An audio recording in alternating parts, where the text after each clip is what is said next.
ఒక ఛానల్‌లో మెంబర్‌లాగా జాయిన్ అవ్వడం ఎలా అనేది ఈ పర్టిక్యులర్ వీడియోలో అయితే చూసేద్దాము. వీడియో కింద ఇక్కడ ఒక జాయిన్ బటన్ ఉంది కదా! జాయిన్ బటన్ ఎలా నొక్కండి.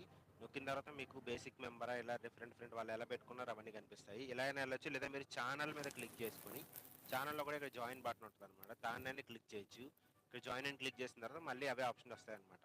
లేయర్స్ వాళ్ళు ఎన్ని పెట్టుకుంటే అన్నొస్తాయి. వీటిని లెవెల్స్ అంటారు. రూ. 89 గాని ఇంకా ఎలా అయినా పెట్టొచ్చు. ఇక్కడ మీకు ఏది కావాలో దాని మీద క్లిక్ చేయండి. జాయిన్ మీద క్లిక్ చేయండి. జాయిన్ మీద క్లిక్ చేసిన వెంటనే మీకైతే ఒక పేజ్‌కి వెళ్తదనమాట. సో, ఇక్కడ మీరు ఎలా పే చేయాలనుకుంటున్నారో ఇక్కడ ఆప్షన్స్ ఉంటాయి. పే విత్ యూపీఐ అంటే మీరు ఫోన్‌పే గాని, గూగుల్ పే గాని అలా చేయొచ్చు. సో, ఇక్కడ యూపీఐ ఐడీ అడుగుతుందనమాట. యూపీఐ ఐడీ అంటే మీకు ఫోన్‌పేలో మీరు చూసిన యూపీఐ ఐడీని మీరు ఇక్కడ ఎంటర్ చేయండి. గూగుల్ పే అయినా పర్లేదు. ఆ యూపీఐ ఐడీ ఏదైతే ఉందో అది మీ మొబైల్ నంబర్ ఉంటది. కంటిన్యూ మీద క్లిక్ చేయండి. క్లిక్ చేసిన తర్వాత ఇక్కడ మీ కంప్లీట్ అడ్రెస్ అయితే ఇవ్వాలనమాట. బిల్లింగ్ గాని దానికోసమని అడుగుతా ఉంటారు. సో, మీ కంప్లీట్ అడ్రెస్ అయితే ఇక్కడ టైప్